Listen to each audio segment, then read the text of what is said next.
हरे Krishna everyone. आज हम श्रीमद् भागवतम का जो सत्र हो रहा है, भागवत कथा का, उसमें जो प्रभु जी बता रहे हैं उस कथा को समराइज हम रोज यहाँ पे करते हैं। कल श्रीमद् भागवतम के सत्र का समापन हुआ और जो कल की कथा में बताया गया उसको आज थोड़ा सा बताने का मैं प्रयास करती हूँ आप लोगों को। तो कल की क्लास में सबसे पहले सब लोगों ने अपने एक्सपीरियंस शेयर किए कि उनको भागवतम की कथा सुनकर कैसा लगा। उसके बाद प्रभु जी ने, इस ग्रेस देवकी नंदन प्रभु जी ने जितना भी हम लोगों ने 6 दिनों में सुना उसको थोड़ा सा समराइज किया। ठीक है, हम भी कोशिश करते हैं कि हम लोगों ने जो 6 दिनों में सुना इसको थोड़ा सा एक बार रिवाइज कर लें। तो हालांकि प्रभु जी ने बहुत ज्यादा डिटेलिंग नहीं करी थी समराइज करते हुए, लेकिन हम कोशिश करते हैं जितना इस टॉपिक को हम कवर कर पाए उतना करने की कोशिश करते हैं। तो भागवत कथा प्रभु जी ने बताया, एक तो सप्ताह कथा होती है, एक सत्र होता है। सप्ताह कथा होती है जो 7 दिनों के लिए की जाती है, वो सिर्फ सुखदेव गोस्वामी कर पाए, क्योंकि सुखदेव गोस्वामी ने परीक्षित महाराज को कथा सुनाई थी बिना सोए खाए पिए।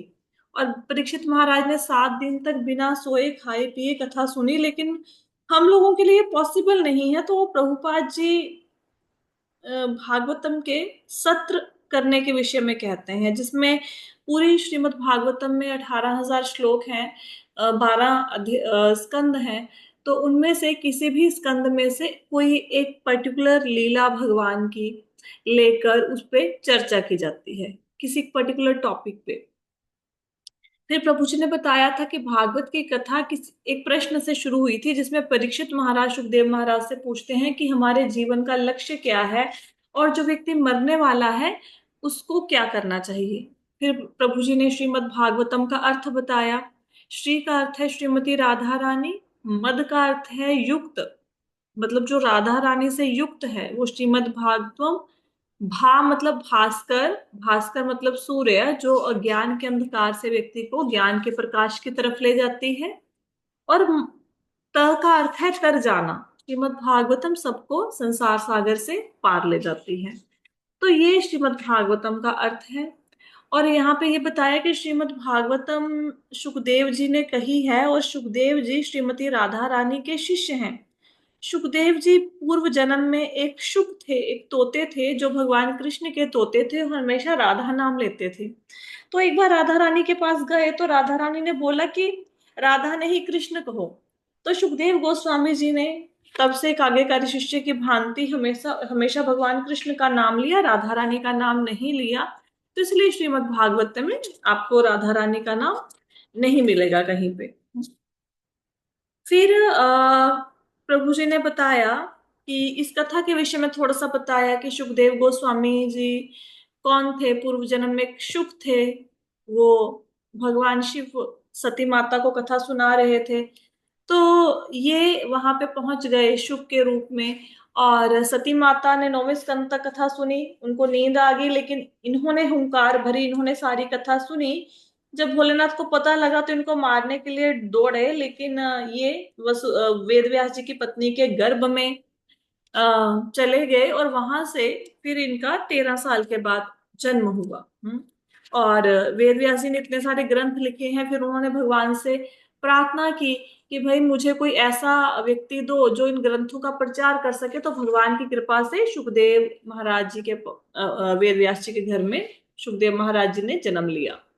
फिर हमने किया था कि श्रीमद् भागवतम के 4 स्तंभ हैं, 4 आधार है, जैसे मेज के 4 पैर होते हैं। पहला महात्म्य, इंपॉर्टेंस, दूसरा है प्रयोजन, तीसरा श्रोता वक्ता के गुण, चौथा भागवत का विषय वस्तु। तो इसमें प्रभु जी ने बताया कि ये जो श्रीमद् भागवतम है, इसमें जो महात्म्य के विषय में बताया, महात्म्य के विषय में अगर आपको याद हो तो एक कथा सुनाई थी कि एक चोर था जो चोरी करने गया। उसने 5 मिनट की कथा सुनी कि देवताओं की परछाई नहीं होती, पलकें नहीं होती, पलके नहीं झपकते और उनके पैर जमीन पर नहीं लगते। इस कथा को सुनने के बाद वो फांसी की सजा से मुक्त हो गया। फिर उसने श्रीमद् भागवतम सुनी। तो इस प्रकार प्रभु जी ने श्रीमद् भागवतम के महात्म्य का वर्णन किया। फिर प्रभु जी ने बताया कि प्रयोजन क्या है। प्रयोजन ये है कि संसार के लोगों को भवसागर से पार करना, जन्म मृत्यु के चक्कर से पार कर देती है श्रीमद् भागवतम। जीवन का लक्ष्य होना चाहिए भगवान की प्राप्ति, उस लक्ष्य की प्राप्ति करवाती है श्रीमद् भागवतम। फिर हम लोगों ने श्रीमद् भागवतम के बारे में जाना कि कैसे श्रीमद् भागवतम भगवान का अवतार है। तो ये बताया कि जो श्रीमद् भागवतम के पहले दो स्कंद हैं वो भगवान के पैर हैं, तीसरा चौथा स्कंद भगवान की जांग है, पांचवा स्कंद भगवान की नाभि है, छठवां स्कंद भगवान का उदर है, पेट है, सातवां स्कंद भगवान की भुजा है, आठवां स्कंद वक्षस्थल है, नौवां कंठ है, दसवां मुख है, 11वां ललाट है और 12वां भगवान का सिर है। ऐसे श्रीमद् भागवतम जो है भगवान का ग्रंथ अवतार है। तो प्रभु जी ने बताया यहाँ पे कि अगर कोई श्रीमद् भागवतम का आधा श्लोक भी गाए, जहां पे गाया जाता है, वो व्यक्ति वहां पे श्री भगवान श्री कृष्ण राधिका के साथ विराजते हैं। तो महात्म्य में वो कथा सुनाई थी, और प्रयोजन में बताया। प्रयोजन क्या है, जो मैंने अभी आपको बताया कि जितने भी लोग हैं सबकी मृत्यु होने वाली है, कोई ऐसा नहीं जो अमर हो। तो काल के ग्रास से बचने के लिए, जन्म मृत्यु के चक्कर को पार करने के लिए श्रीमद् भागवतम का सुनना जरूरी है। फिर श्रोता और वक्ता के गुण बताया। इसमें चार खिलौनों की स्टोरी थी कि एक श्रोता होते हैं, सुना लेकिन अंदर कुछ ज्ञान गया नहीं। दूसरे एक कान से सुना, दूसरे से निकाल दिया। तीसरे उस कथा सुनी लेकिन उसके ऊपर लेक्चर भी दिया, लेकिन अपने जीवन में कथा को नहीं उतारा। चौथा सुना, समझा और अपने जीवन में उतार लिया। ये श्रोता के गुण हैं। फिर यहाँ पे श्रोता के गुण बताए थे कि चातक श्रोता होते हैं, जो जैसे चातक स्वाति नक्षत्र की बूंद को ही पीता है, उसी प्रकार श्रोता होते हैं जो सिर्फ कथा ही सुनते हैं, फालतू की बातें नहीं सुनते, संसार की चीजें। हंस श्रोता होते हैं, जो हंस का गुण है दूध से पानी को अलग कर लेता है। तो जो ये वाले हंस श्रोता होते हैं, ये कथा से अच्छी अच्छी बातों को ग्रहण करते हैं। शुक श्रोता जैसा सुन के आए वैसा ही रिपीट कर देते हैं। मीन श्रोता, मीन मछली की पलक नहीं झपकती मछली, तो मीन श्रोता एक एक टक होके बिल्कुल ऐसे शांत चित्त होके कथा सुनते हैं। फिर बताया चार प्रकार के श्रोता जो नहीं होने चाहिए: वृक, भ्रुंड, वृष और ऊंट। वृक का अर्थ होता है कथा में दूसरों को डिस्टर्ब करना, खुद भी डिस्टर्ब होना। भ्रुंड मिमिक्री करते हैं कथावाचक के हाव भाव की। बैल होते हैं कुछ भी कहीं से भी सुन लेते हैं। और जो ऊंट होते हैं वो कृष्ण कथा की बजाय संसारिक बातें सुनते हैं। ऐसे हमने वक्ता श्रोता के गुण सुने। फिर वक्ता के गुण बताया। वक्ता के गुण ये होते हैं कि जो वक्ता है वो सबसे पहले शास्त्रों का खुद अध्ययन करे, पापी नहीं होना चाहिए, उसे कथा कहनी आनी चाहिए, लोगों को समझा पाए, इसमें इतनी कैपेसिटी होनी चाहिए। स्वयं उसने किसी से कथा सुनी हो प्रमाणिक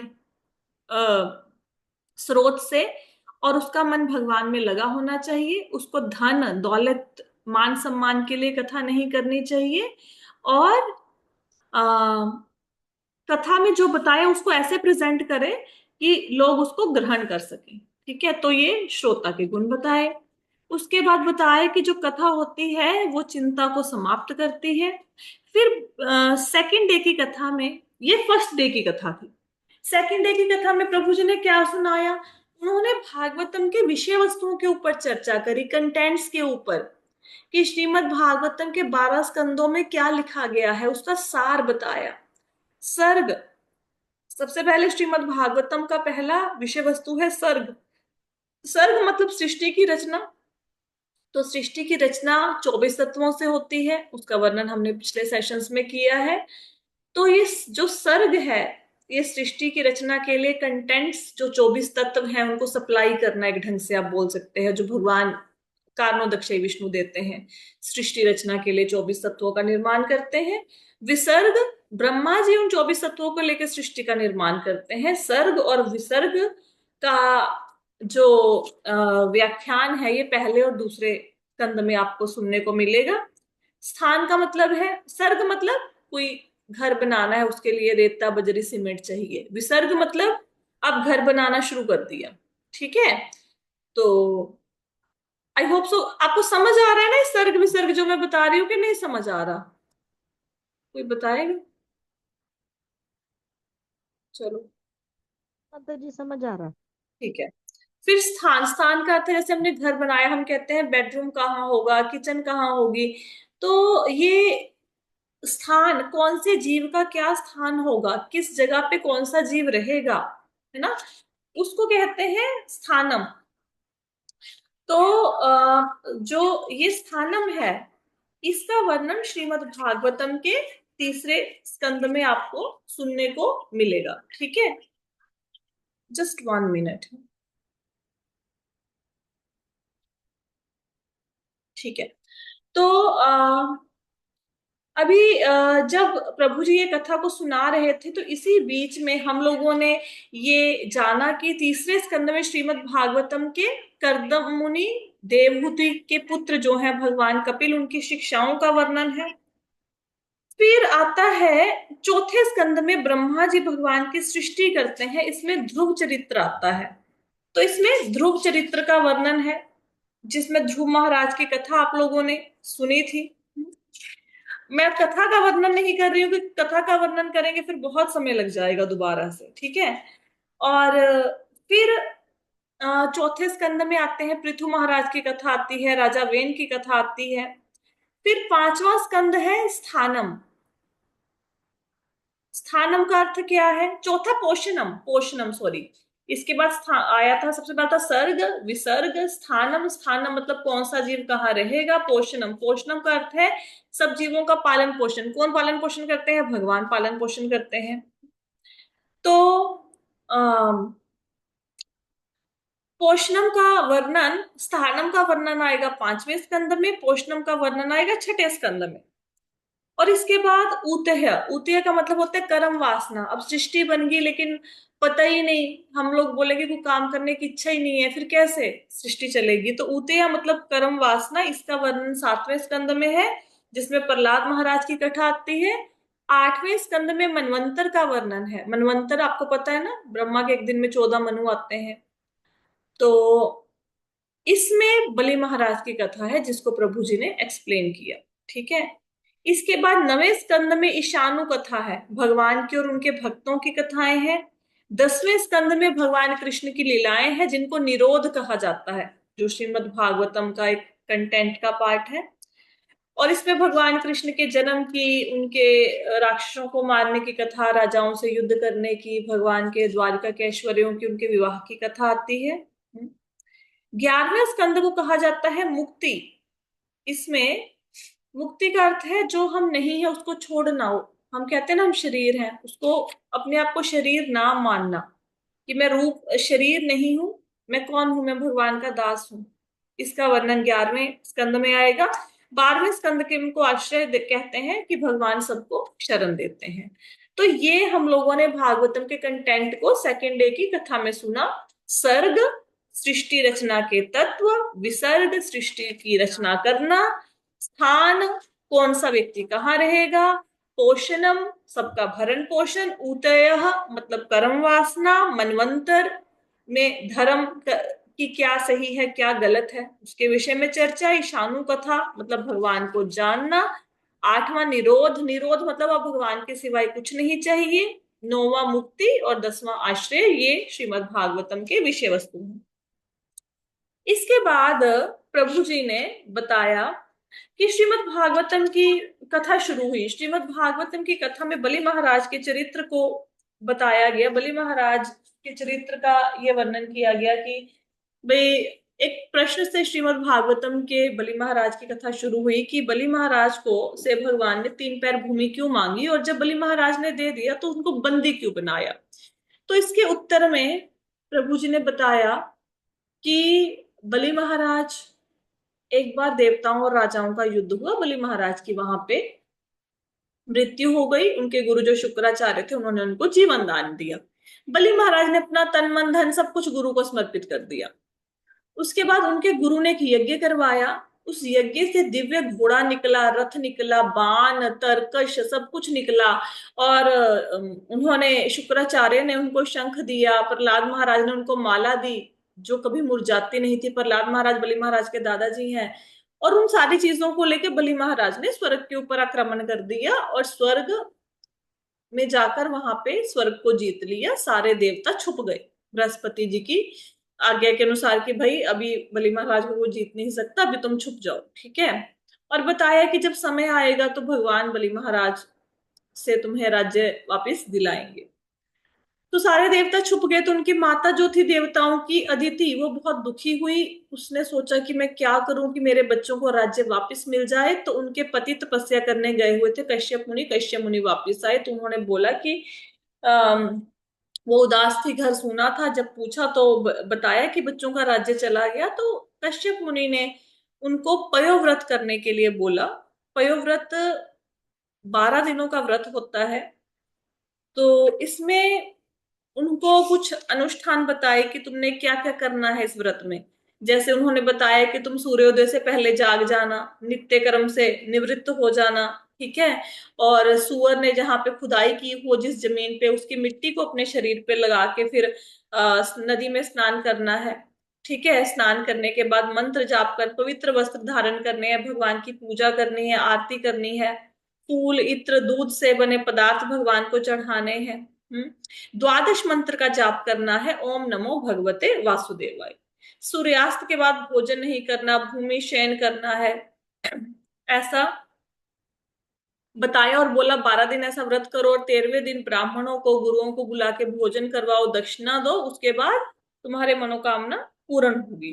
तो अदिति और कश्यप मुनि ने ये व्रत को किया। जब व्रत की समाप्ति हुई 13वें दिन भगवान चतुर्भुज रूप में प्रकट हुए और माता अदिति से बोला कि मैं आपके मन की इच्छा को जानता हूं, लेकिन इस समय वैष्णवों गुरुओं की कृपा है बलि महाराज के ऊपर, तो इस समय बलि महाराज को से आप को हराया नहीं जा सकता, लेकिन समय आने पर तुम्हारे पुत्रों को राज्य मिलेगा, ठीक है। मैं अवतार लूंगा और बलि महाराज से राज्य लेकर तुम्हारे पुत्रों को दे दूंगा। तो फिर क्या हुआ कि फाल्गुन महीने में माता ने व्रत शुरू किया था। अदिति माता ने श्रावण महीने की द्वादशी को भगवान वामन देव के रूप में प्रकट हुए अदिति और कश्यप मुनि के समक्ष। वो पहले चतुर्भुज रूप में आए, भगवान ने बाद में वामन का रूप धारण कर लिया। जो कश्यप मुनि थे उन्होंने उनके जात संस्कार करवाए। जब बच्चा होता है उसको संस्कार होते हैं ना, तो उनको यज्ञोपवीत धारण करवाया। सूर्य देव ने उनको गायत्री मंत्र दिया, कश्यप मुनि ने मूंज की मेखला दी, बृहस्पति ने जनेऊ दिया, और पृथ्वी माता ने मृगछाला दी, चंद्रमा ने उनको दंड दिया, सन्यासियों के हाथ में डंडा होता है ना, माता अदिति ने उनको कोपेन दी, मतलब जो अंडरवेयर बोलते हैं जिसको, वो दिया। और देवताओं के राजा इंद्र जो है उन्होंने छत्र दिया, ब्रह्मा जी ने कमंडल दिया, सप्त ऋषियों ने कुशा दी, रुद्राक्ष की माला दी सरस्वती ने, कुबेर ने उनको भिक्षा पात्र दिया और सती माता ने सर्वप्रथम उनको भिक्षा डाली। तो ये जो बलि महाराज, सॉरी, वामन देव थे, वामन देव वहां पे चले जहां पे ये ये एमपी के पास प्रकट हुए थे, खुजराहो में वामन देव। और बलि महाराज यज्ञ कर रहे थे कच्छ में। तो ये खुजराहो से चल के कच्छ तक पहुंचे, वहां पे बलि महाराज यज्ञ कर रहे थे। तो सब लोग आश्चर्यचकित हो गए कि इतने तेज वाला व्यक्ति कौन आ गया। किसी ने सोचा सूर्य देव आ गए, ब्रह्मा जी आ गए, कौन आ गया। तो फिर सबने उनको प्रणाम किया, बहुत सुंदर उनका रूप था। तो बलि महाराज के यज्ञ में गए तो बलि महाराज ने उनको आसन दिया, प्रणाम किया, पैर धोए।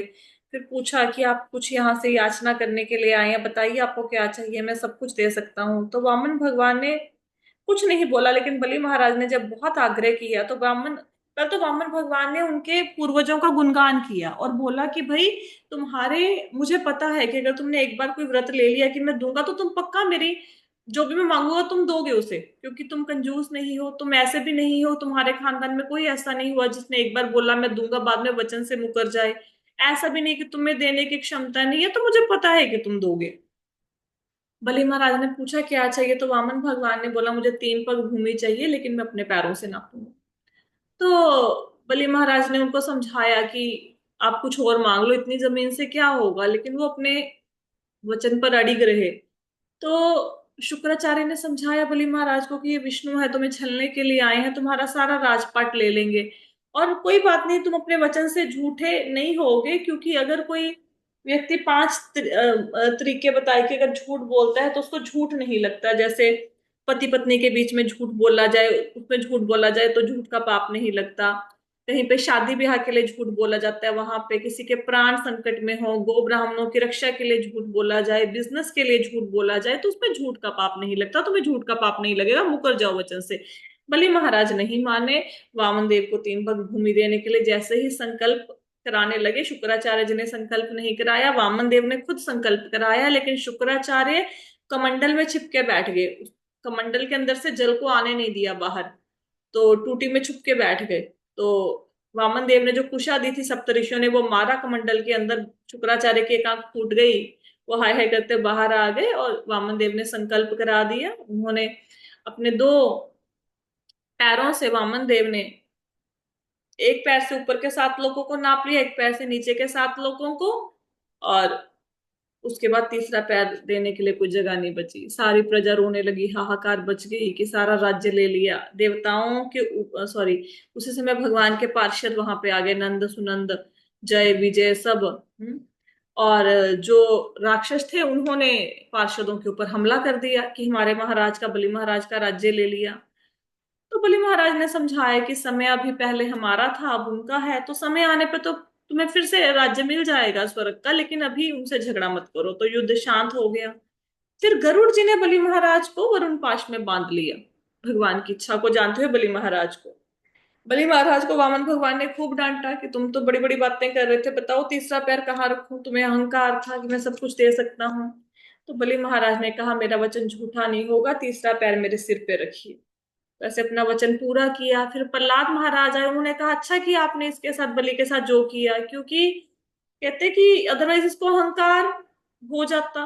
तो अहंकार से मुक्ति दिला दी इसका सब कुछ लेके। बलि महाराज की पत्नी ने भी उनका अनुमोदन किया कि भगवान आपने जो किया अच्छा किया, असुरों को अच्छा सबक सिखाया, इनको लगता है हम किसी को दान दे सकते हैं, इनको ये नहीं पता सब कुछ देने वाले भगवान हैं। फिर बलि महाराज वहां पे सिर झुकाए खड़े थे। फिर ब्रह्मा जी आए और कहते कि भगवान आपकी पूजा कौन करेगा, आपने बलि महाराज का सब कुछ ले लिया, अब उनसे कठोर वचन भी बोल रहे हो। तो वामन भगवान ने कहा कि मैं इनके ऊपर बहुत कृपा करूंगा, जैसी कृपा देवताओं पे भी नहीं करी। इनको देवताओं से भी अच्छा लोग, सूतल लोग दूंगा, वहां पे ये शासन करेंगे, मैं खुद वहां की रक्षा करूंगा। बलि महाराज को सूतल लोग भेज दिया, प्रहलाद महाराज को भी सूतल लोग भेज दिया। यहां तक की कथा हमने सुनी थी। और इसमें फिर अब इसके बाद की कथा में प्रभु जी ने थोड़ा सा कल ब्रीफ किया था क्या हुआ। इसके बाद भगवान ने शुक्राचार्य से कहा, उनकी एक आंख फूट गई थी ना, उनको बोला कि भाई ये जो आपने इतना कठोर कैसे हो गया, आपके शिष्य ने ऐसी क्या गलती की थी कि आपने उनको श्राप दे दिया कि तुम नरक में जाओ, उनको साथ आपने ऐसा व्यवहार किया उनके साथ। तो शुक्राचार्य को कहते कि अभी यज्ञ हो रहा था, बलि महाराज तो चले गए, भगवान ने खुद यजमान बन के उस यज्ञ को संपन्न कराया। शुक्राचार्य को बोला कि इस यज्ञ में जो भी त्रुटि रह गई है उसको तुम ठीक करो और यज्ञ संपन्न कराओ। तो शुक्राचार्य ने बोला भगवान जहां पे आपका नाम होता है, आपका कीर्तन होता है, वहां पे कोई त्रुटि रह ही नहीं सकती। और यज्ञ का मतलब होता है भगवान की प्रसन्नता, आप प्रसन्न है, यज्ञ तो पूरा हो गया। लेकिन क्योंकि आपने बोला है कि भाई यज्ञ पूरा कराओ तो मैं इस कार्य को करूंगा, तो भगवान ने यज्ञ को यजमान बनकर पूरा करवाया। और फिर प्रभु जी ने यहाँ पे कथा सुनाई कि पहले के जमाने में तो यज्ञ होते थे, आजकल कोई यज्ञ नहीं कर सकता, क्योंकि ना तो घी शुद्ध है, ना लकड़ी शुद्ध है, ना मंत्र उच्चारण करने वाले ब्राह्मण ही अवेलेबल है। तो यहाँ पे उन्होंने एक कथा सुनाई थी कि एक बार त्वष्टा ऋषि थे। त्वष्टा ऋषि ऋषि का एक बेटा था विश्वरूप, उसके 3 मुख थे। त्वष्टा ऋषि खुद तो ऋषि थे, लेकिन उनकी जो पत्नी थी वो दैत्य कुल से थी। तो विश्वरूप इंद्र के लिए, इंद्र के यज्ञ में पुरोहित बने, तो उनके 3 मुख थे, 2 मुखों से देवताओं के लिए मंत्र उच्चारण करते थे, तीसरे मुख से राक्षसों के लिए मंत्र उच्चारण करते थे, उनके लिए भी आहुति देते थे। इंद्र को पता लगा, उसने तीनों सिरों को काट दिया त्वष्टा ऋषि के। तो इंद्र को ब्रह्म हत्या का पाप लग गया। फिर उसने ब्रह्म हत्या के पाप को 4 भागों में बांट दिया, स्त्रियों में, जल में, वृक्ष में और पृथ्वी में। स्त्रियों में जो पीरियड्स आते हैं वो उसके कारण ही आते हैं कि उन्होंने इंद्र का ब्रह्म हत्या का पाप लिया है 25%। जल में झाग होती है, बुलबुले होते हैं, इंद्र के श्राप के कारण फेन आ जाता है ना। वृक्षों में जो गोंद आती है वो ब्रह्म हत्या का जो पाप वृक्षों ने लिया 25%। और पृथ्वी जहां जहां पे मरुभूमि होती है, बंजर भूमि, रेगिस्तान टाइप, ऐसे सब लोगों ने पाप इंद्र का लिया, 25-25%। तो वहां पे अब त्वष्टा ऋषि को गुस्सा आ गया कि मेरे बेटे को मार दिया, तो उन्होंने ऐसा एक बेटा, मतलब चाहा, बेटा कह लो, या कोई ऐसा असुर चाहा जो इंद्र को मार दे। तो उसके लिए वो यज्ञ कर रहे थे, तो उन्होंने बोलना था इंद्राहा। तो इंद्राहा की जगह पे, इंद्राहा का मतलब होता है इंद्र का हनन करने वाला। इन्होंने मंत्र उच्चारण करते हुए इसको अलग अलग बोल दिया, इंद्र अलग बोल दिया, हा अलग बोल दिया। तो इंद्रहा की जगह पे इंद्र हा बोल दिया। इंद्र हा का अर्थ है इंद्र का फॉलोअर। तो ऐसे उनसे गलती हो गई मंत्र बोलने के टाइम पे। तो कहने का मतलब है पुराने जमाने में यज्ञ हो जाते थे, पुराने जमाने में भी कई बार ऐसा होता था गलत मंत्र का उच्चारण होता था, तो यज्ञ के फल पे ही उसका पूरा प्रभाव पड़ जाता था, कुछ गलत ही काम हो जाता था, जिस चीज के लिए यज्ञ किया उसकी प्राप्ति नहीं होती थी उस वस्तु की। तो आज के जमाने में तो हो ही नहीं सकते। खैर, ये इन्होंने ये जो शुक्राचार्य हैं, उन्होंने यज्ञ को संपन्न कराया। फिर भगवान ने ब्रह्मा जी को अपने लोक में भेजा, शिव जी अपने लोक में गए। इंद्र ने कहा भगवान कि हम आपके बिना नहीं जाएंगे, आप हमारे बड़े भाई हो, अदिति के बेटे हैं ना। तो कहते हैं कि ब्रह्मा जी ने भगवान को नाम दिया उपेंद्र। तो जो इंद्र थे, तो उपेंद्र भगवान को लेके स्वर्ग में चले गए। तो यहाँ पे कथा का समापन किया था। और प्रभु जी ने कहा कि भागवतम में लिखा है कि जो भगवान के कार्यों का, अद्भुत कार्यों का वर्णन करता है, वो भगवान के धाम में जाएगा। वो जो कथा सुनता है, सुनाता है, वो अपना तो उद्धार करता ही है, अपने पूर्वजों का भी उद्धार करता है। तो ये कथा का इसका यहाँ पे समापन हुआ। और कल की कथा में ये बताया था कि ज्ञान तीन प्रकार का होता है: एक्वायर नॉलेज, रियलाइज नॉलेज और रिवील्ड नॉलेज। एक तो होता है नॉलेज पढ़ पढ़ के आ गई, है ना, कहीं से ग्रंथ पढ़ गया, कोई पुराण पढ़ा। रियलाइज का मतलब होता है ग्रंथ को पढ़ा और फिर उसको जीवन में उतारा भी, रियलाइज भी किया। रिवील का मतलब होता है जब आप ग्रंथ के प्रति श्रद्धा दिखाते हो, उसको परंपरा में प्राप्त करते हो किसी ज्ञान को, तो ग्रंथ अपने आप को प्रकाशित करता है आपको बार बार श्रद्धा के साथ पढ़ने से। तो उसको कहते हैं रिवील्ड नॉलेज। ठीक है, ये बताया कल की कथा में प्रभु जी ने। और इसके सिवाय क्या बताया? बेसिकली यही बताया था, एक कथा सुनाई थी जो मैंने आपको बता दी। और इस कथा में और हमने क्या क्या टेक अवेज हैं जो इस कथा की हैं, जैसे कुछ कुछ चीजें थी जो प्रभु जी ने बताई, जो क्योंकि अभी 10 मिनट बचे हैं तो मैं आपको थोड़ा सा बता देती हूँ। जैसे उन्होंने 5 चीजें बताई थी जो स्वर्ग में नहीं होती, 6वें दिन की कथा में बताया था। तो आपको याद है 5 चीजें कौन सी हैं जो स्वर्ग में नहीं होती? क्या होती हैं बताओ? एक तो कथा नहीं सुना सकते माता जी। हम्म कथा नहीं होती वहां पर। हम्म साधु संतों का संग नहीं होता। हरि हम्म नाम कीर्तन नहीं होता। हम्म। और भगवान का प्रसाद हरि नहीं होता और भगवान का नाम नहीं होता। जी। ये बताया था। एक बताया था प्रपन्न और शरणागत भक्त में क्या अंतर है। क्या अंतर बताया था बताओ?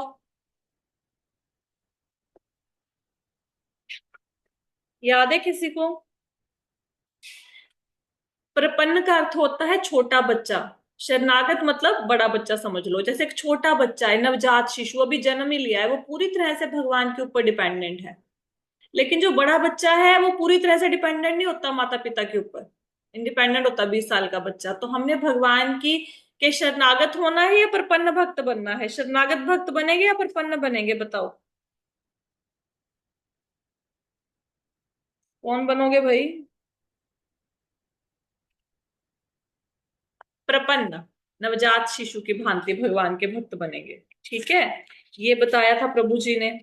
फिर प्रभु जी ने एक कथा सुनाई थी चोर की, जिसमें बताया था देवताओं के पास 3 चीजें, अगर देवताओं की पहचान करनी हो कैसे करोगे? कौन सी 3 चीजें हैं जो देवता नहीं करते बताओ? चोर गया था ना कथा सुनने, उस कथा में सुनाया था, भूल गए? उनकी पैर नहीं होते। पर पैर जमीन और पर नहीं लगते, पैर होते हैं जमीन पर नहीं लगते। पैर हम्म। ठीक है। और और नहीं याद आ रहा माता जी। अच्छाई नहीं होती देवताओं की, और देवता माता जी उनकी हाँ हाँ, बोलो बोलो। उनकी एक तो छाया नहीं बनती, हम्म। छाया नहीं बनती। हम्म। दूसरा उनकी पलकें नहीं झपकती। हाँ हाँ, याद आ गया ना, ठीक है। ऐसे छोटी छोटी चीजों से आपको याद आ जाएगा, ठीक है। और ये बताया था भगवान के अवतारों के विषय में, बताया था कौन कौन से अवतार होते हैं, बताओ भगवान के। 6 अवतार। शक्त्यावेश। हाँ, 6 अवतारों शक्त्यावेश। में। हाँ, शक्ति अवतार,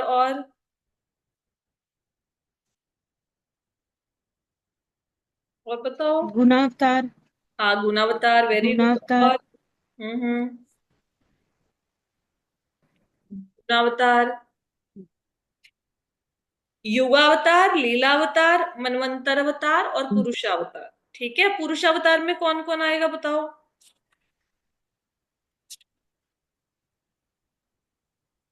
तीन। ब्रह्मा विष्णु तो महेश। हाँ, कारणोदक्षय विष्णु, गर्भोदक्षय विष्णु और क्षीरोदक्षय विष्णु। गुणावतार में कौन कौन आएंगे। गुणावतार तो याद होंगे, नहीं याद है गुणावतार। ब्रह्मा विष्णु महेश, ठीक है। तो ऐसे अवतारों का वर्णन हुआ, और हम लोगों ने क्या पढ़ा कथा में, और प्रभु जी ने बहुत अच्छी अच्छी बातें बताई हैं। आज तो हम लोग समराइज ही कर रहे हैं, क्योंकि कल की कथा में बेसिकली कीर्तन हुआ था, लोगों ने एक्सपीरियंस शेयर किए थे। प्रणाम बताया था कितने प्रकार का होता है, याद है। एक होता है कीर्तांजलि, हाथ जोड़ के किसी को प्रणाम करना। एक होता है नतांग, झुक कर प्रणाम करना। एक होता है साष्टांग, दंडवत प्रणाम करना, जिसमें 2 हाथ 2 पैर, वक्षस्थल और सिर जमीन पर लगता है। एक होता है अष्टांग, अष्टांग में ऐसे ही, मतलब हाथ पैर, वक्षस्थल, सिर जमीन पर लगेगा, साथ में मुंह से भगवान की महिमा का गान करेंगे और मन से भगवान का चिंतन करेंगे। अष्टांग प्रणाम होता है ये बताया है ना। और कोई बात याद आ रही है कथा की। हम्म, प्रभु जी ने इतनी अच्छी अच्छी चीजें बताई। ऋण होते हैं हमारे ऊपर 5 प्रकार के, कौन कौन से होते हैं बताओ। कर्जे होते हैं 5, कौन कौन से कर्जे होते हैं। एक तो भगवान का ऋण होता है, माता पिता का ऋण होता है। हाँ, बिल्कुल ठीक है। ईश्वर ऋण, ऋषि ऋण, पितृ ऋण, समाज ऋण और भूत ऋण। ईश्वर ऋण, भगवान इतना कुछ देते हैं, हवा वायु। ऋषि ऋण, साधु महात्मा लोगों को ग्रंथ देते हैं, ज्ञान देते हैं। पितृ ऋण, हमारे पूर्वजों के ऋण, माता पिता के ऋण हमारे ऊपर। समाज ऋण, समाज में हॉस्पिटल स्कूल यूज करते हैं, समाज की सुविधाएं। भूत ऋण, वृक्षों का ऋण, गायों का ऋण, ये होता है। कैसे उतारोगे। भगवान का ऋण उतारेंगे, ईश्वर ऋण उतारेंगे भजन करके। ऋषि ऋण उतारेंगे प्रचार करके, भक्तों का सहयोग करके जो प्रचार कर रहे हैं। पितृ ऋण के लिए जल दान करना, पिंड दान करना। समाज ऋण के लिए सामाजिक कार्यों में सहयोग देना। और भूत ऋण के लिए वृक्ष लगाना, गौओं की सेवा करना, इस प्रकार उतारेंगे। ठीक है, ये बताया था।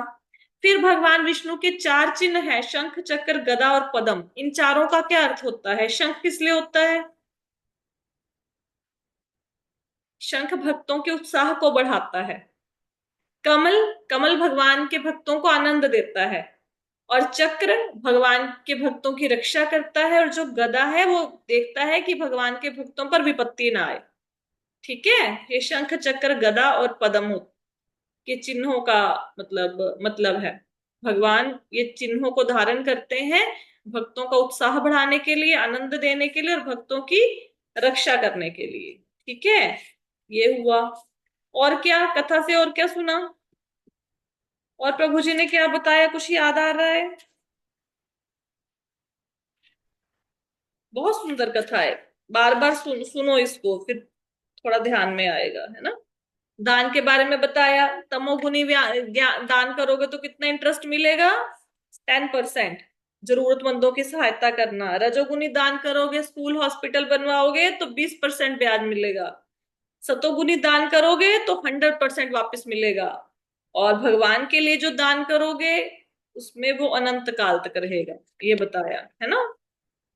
फिर भगवान के बताया था, भगवान किसको कहते हैं? जिनमें यश, सौंदर्य, धन, ज्ञान, बल और त्याग संपूर्ण मात्रा में होते हैं, ये प्रभु जी ने बताया है ना। ऑलमोस्ट ऑलमोस्ट हम लोगों ने सारा कर लिया है इसको रिवाइज, ठीक है, आज के सेशन में। तो किसी का कोई क्वेश्चन है तो पूछ लो। हमारा भागवतम का सत्र सक्सेसफुली, हमारा ऑनलाइन वाला भी आज कंप्लीट हो गया है। आनंद आया सबको कथा सुन के? जी माता जी। जी माता जी, बहुत अच्छा लगा। माता जी। हाँ हेलो। जी, हाँ जी, हाँ जी। हाँ जी माता। हाँ जी माता जी, माता जी एक ना थोड़ी रिक्वेस्ट थी आपसे। हाँ हाँ। माता जी वो जो अभी आपने पीछे खत्म मतलब समाप्त किया था ना, विग्ध माधव और एक और था ना, राधा ललित कृष्ण जी माधव और वाला। जगद माधव, हाँ जी। हाँ जी हाँ जी। माता जी मतलब कि वो ना लास्ट में क्या हुआ था वो मैं मतलब कि सुन भी नहीं पाई, और मेरे से दोबारा से ना सुना भी नहीं गया। तो हम्म। जैसे जो भक्ति रसामृत सिंधु स्टार्ट करने से पहले एक दो दिन उस पे लगा देंगे कि लास्ट में मतलब क्या होता है फिर। वो ना पूरा फिर पढ़ाना पड़ेगा, उसके लिए समय चाहिए। आप अच्छा प्लेलिस्ट अच्छा। में से ना देख लो, प्लेलिस्ट पड़ी है यूट्यूब पे, वो प्लेलिस्ट ओके कर लो। लास्ट के सेशंस में आपको प्लेलिस्ट भेज दूंगी। अभी भक्ति ठीक है रसामृत माता जी। सिंधु शुरू करना है, कल सुबह से भक्ति रसामृत सिंधु की सेशंस को हम वो करेंगे, रिवाइज करेंगे, ठीक है। भक्ति रसामृत सिंधु अभी हमारे, बिल्कुल। हाँ, काफी सारे चैप्टर्स पढ़े हैं। 7वें 8वें चैप्टर पे है शायद हम लोग मॉर्निंग की क्लास में। तो कल मॉर्निंग उसी समय 5:50 पे क्लास होएगी भक्ति रसामृत सिंधु की। और कल